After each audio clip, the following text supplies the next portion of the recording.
Someone which I think you'll agree applies to all on the program so far today. She needs little introduction. She's a columnist with the Australian, writing eloquently and sometimes wickedly, but always with great common sense.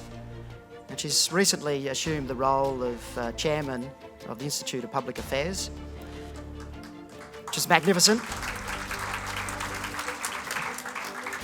So without further ado, ladies and gentlemen, please welcome Janet Albrechtsen. Thanks, Andrew. Can I move these down?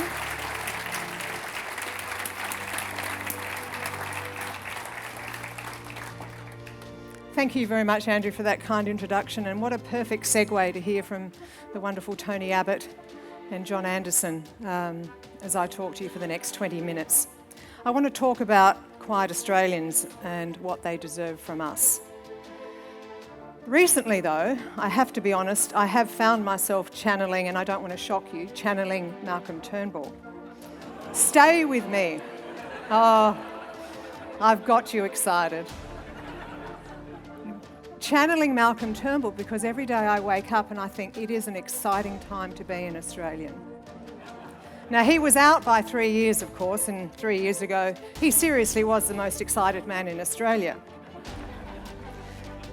The rest of us, well, we just held our breath, and I don't know if you've noticed, but it's really hard to be excited when you're not breathing. Try it. Take a breath, and now breathe out. Because Scott Morrison is Prime Minister, Malcolm Turnbull is no longer in politics. Like I said, it's a great time to be an Australian. Many of the left's sacred cows have been turned into mincemeat. Quiet Australians did that. The election in May was a lesson that culture matters. Now, we know that. That's why we're here. But politicians on both sides of politics need reminding. And can I say thank you to Andrew for organising this fabulous event, bringing together people from all parts of the centre-right, the conservative spectrum, people who understand that culture is profoundly important to our democracy.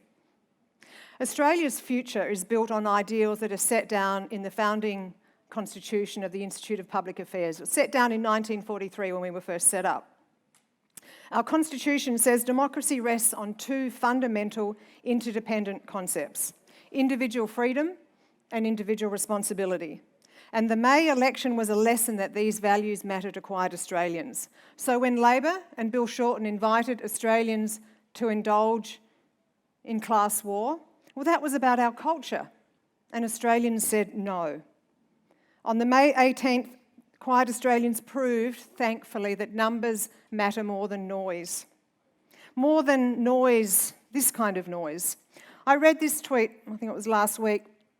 Some woman called Van Badham said, I don't need to say anymore. This is what she would prefer to do rather than be here and talk about freedom. She would rather shove pin in her knees. She would rather put fire ants in her bra. Like I said, thank goodness for the election, the triumph of numbers over noise. But if we know that culture matters, then we have to do everything to protect it. Not just by defending the values that we hold dear, that underpin our culture, but by encouraging the kinds of debates that keep our democracy healthy. And this is what Tony was talking about earlier. Being true to ourselves, being the best that we can. And if we're honest, I think, as John said, democracy needs some work. There are all sorts of challenges, and John and Tony raised some of them, but today I want to talk about how I think contempt is chipping away at our democracy. And I think each of us, whether we're in politics or not, can check whether we're part of this culture of contempt, because this is what quiet Australians deserve from us. I recently read a book by Arthur Brooks. He ran the American Enterprise Institute in America for about a decade, only recently retiring. He's a brilliant man, and he wrote a book called Love Your Enemies. Now, again, please stay with me. I know I've been parroting Malcolm Turnbull, and now I'm asking you to love your enemies. We love our parents, we love our partners, we love our children, we love our pets. We don't always love our enemies. But if we can manage respect, I think that will make an enormous difference to the kind of country that we live in. And I've noticed, you've probably noticed too, that lots of people on the left don't respect people with different views. And yes, it's time to talk about Christina Keneally. First, a sincere thank you to Senator Keneally, because she has single-handedly, through her feverish claims of an alt-right takeover in Australia, helped to make this a sellout event. I understand from Andrew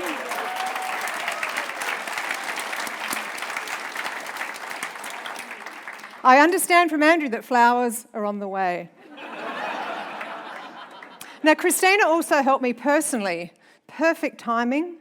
She provided me with a damning piece of evidence to prove that we live in a culture of contempt. And that evidence, of course, is her. Because it reeks of contempt to believe that people with different views are so inferior, so lacking in morality, that they should not be heard. Of course, last week she demanded that the Morrison government banned Raheem Kassam from entering Australia because he had offended her sensibilities on a range of issues. And this was her point. She said that the Morrison government had banned Milo Yiannopoulos. Therefore, as a matter of consistency, it should ban Mr. Kassam. Well, it's true, that would be consistent, but the ABC's Q&A program is consistent too, consistently boring.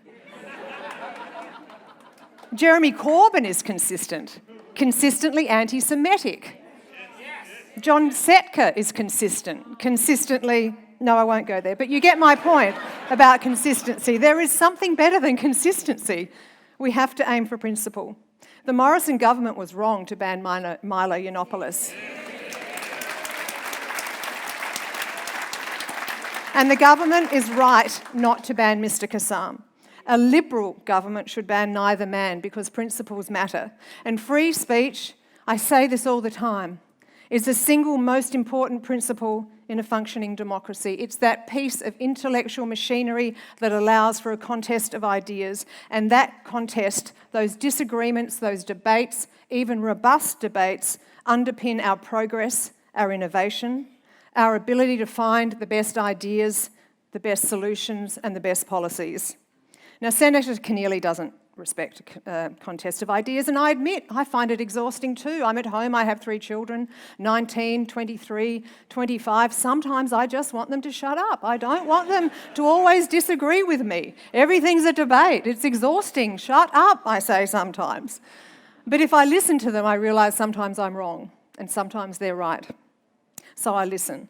Senator Keneally also tried to shame Liberal senators from attending this event. Well done to Senators Amanda Stoker and James Paterson for pointing out that it is entirely ridiculous, for example, that, to claim that by me being here, I agree with everyone in this room.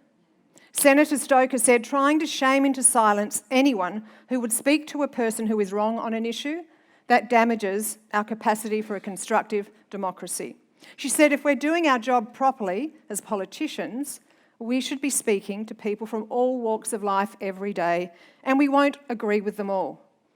Hallelujah. 3 cheers, Amanda. The competition, yes.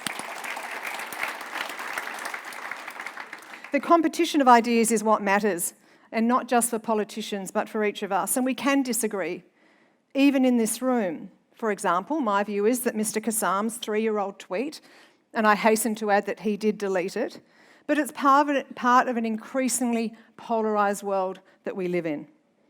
And on the other side of the divide, Senator Keneally accused the Prime Minister of sitting by idly while CPAC was importing people into our country who believe in gun rights, she said.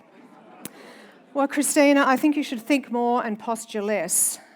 Because to suggest that our democracy, our great democracy, is so weak, so feeble, that it cannot withstand the voices of a few Americans who support their constitutional right to bear arms, rest assured, Senator, a vibrant contest of ideas, even in this room and in this country, will challenge the views of those visitors. In any case, if believing in gun rights is a reason to stop people hobnobbing with Liberal MPs, as she said, then she should stop talking to US Democrats too, because members of both sides of the big American parties support gun rights in their country because they have a constitutional right. Instead of banning people, I think we should be intellectually curious and explore why we've become so polarised. In the 1950s, less than 10% of American parents were concerned that their children might marry someone with different political views. Well, that's changed. It's changed in the US, it's changed in the UK, and I'm sure it's changed in our own country. In recent years, more than twice as many parents in Britain, for example, say that they would be upset if their child married someone with different political views. Although I noticed not Jacob Rees-Mogg. I read recently that when he was asked about this survey, he said he would be fine if his eldest daughter married a socialist. He said, of course, during dinner discussions, it is very unlikely that they would be right. But you might convert them, he said. And there is more joy in heaven over the one sinner who repents than the 99 that do not. The Economist recently gave this warning to any apartment hunters in Santa Ana in California for one particular property. It was a sub-rental at $625 a month. It came with conditions: no racists, no homophobes, and no Trump supporters. Well, that is consistent, of course, with a recent survey of preferred attributes of American students and who they want, what they want in a roommate. It found that they would rather live with someone who is dirty and untidy than someone with different political views.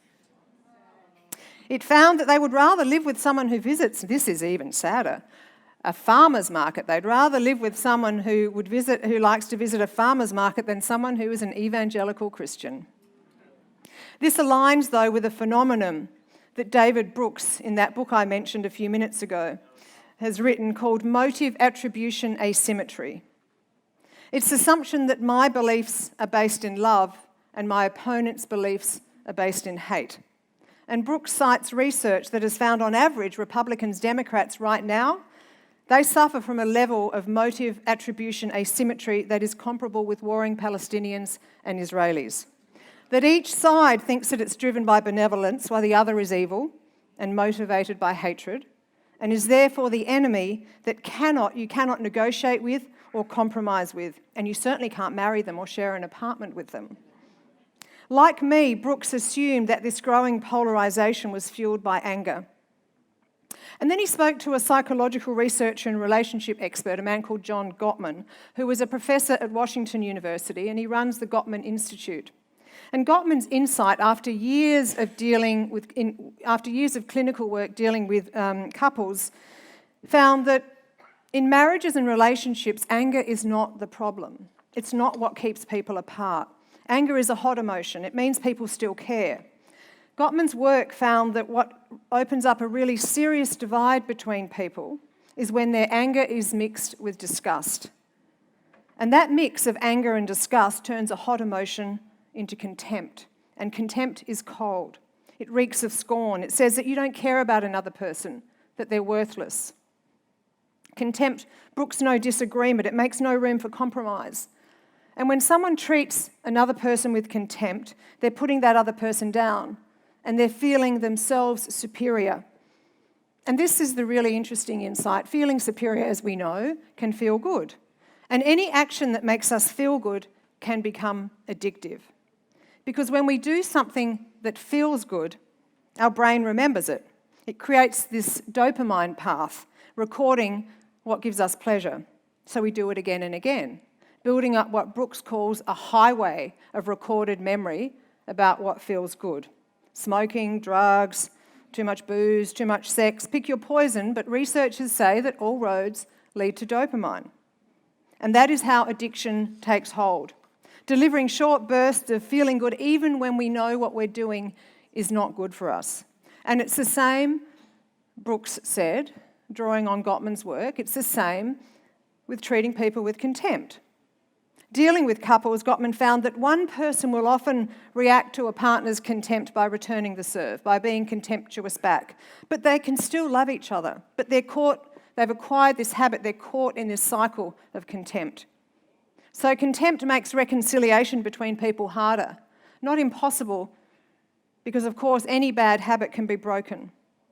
So this culture of contempt is hardening political polarisation in America, and I think it's doing the same across the West, certainly in Australia. Remember that equation: anger plus disgust equals contempt. Who amongst us hasn't contributed to that culture at one time or another? I know I have. But to answer the Vice-Chancellor of Sydney University, Michael Spencer's claim a few months ago when we talked about free speech, and he claimed that both sides are as bad as each other, I test it this way. In more than 20 years of writing, I haven't asked for anyone to be silenced or censored. I haven't asked for anyone to be banned from entering this country. I haven't supported the no platforming or censorship of anyone from debates. In fact, I've challenged ideas, sometimes robustly, maybe even rudely, certainly head on. I say, give it your best shot. What have you got to say? And here's what I say in response. But how many on the other side of politics can say the same? That they have not demanded that someone be censored or silenced? How many have stayed silent when their ideological comrades have demanded censorship of views that they deemed offensive or labelled as hate speech or racist or homophobic just because they've disagreed with them? Well, Christina Keneally is evidence of this culture of contempt, but sadly she is far from alone. That equation, anger plus disgust equals contempt, has led so many people in our own country to appoint themselves as national arbiters of our morality, a sainted secular class. And we know them: CEOs, government bureaucrats, leaders of industry groups, university vice-chancellors, academics, sporting bosses, just to name a few. This new papal class presumes to be so superior to others that it's entitled to censor people with different views.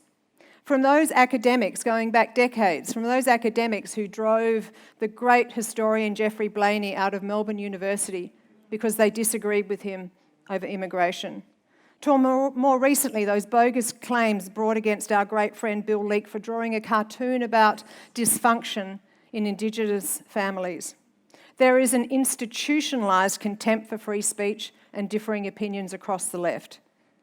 And that culture of contempt, I think, set in when they moved away from classical liberal values to this newly created set of so-called human rights based around, as Tony and John mentioned, victimhood. Contempt for free speech has even spread so far that people who say they revere the Age of Enlightenment are contemptuous. When Noel Pearson resorted to abusive language last weekend, accusing the Institute of Public Affairs, that would be me and John Roskam, of using child soldiers, he was trying to delegitimise our role in national debates, to silence us. That's contempt.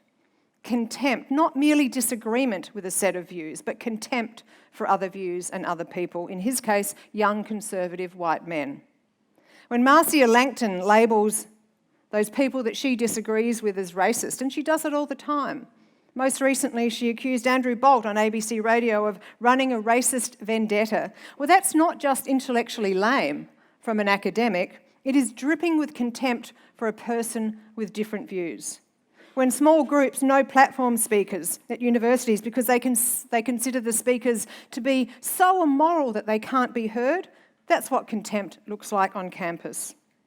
Contempt explains why the Greens leader imagines that his views are so superior to ours that Sky News, or at least sections of Sky News, should be shut down on the basis of hate speech, meaning, of course, speech he hates. Contempt comes in different forms. Remember the equation: anger plus disgust equals contempt. Think about it in terms of grievance politics and post-Marxist assertions about imagined power imbalances. At a political conference last month, African-American Democrat Congresswoman Ayanna Pressley, a member of the so-called Squad, said this: "We don't need any more brown faces that don't want to be a brown voice. We don't need any more black faces that don't want to be a black voice. We don't need Muslims who don't want to be a Muslim voice," she said. She sounds like a character from some spoof, some South Park send-up of identity politics, but this is real. What she is saying to people, to young Democrats, is don't bother joining this party. Your voice counts for naught unless you are willing to speak for the tribe. Well, this contempt for people as individuals is undermining our democratic project. And recently, this grievance agenda mimicked dystopian fiction. You'll of course remember the case of Jessica Yaniv, a self-identified transgender woman who is anatomically still a man, who complained to British Columbia's Human Rights Tribunal because I think it was more than a dozen beauticians had refused to wax her testicles. Now, this is someone deeply contemptuous of a woman's right to say, no, I do not wax men's genitalia. There is no human right to a Brazilian.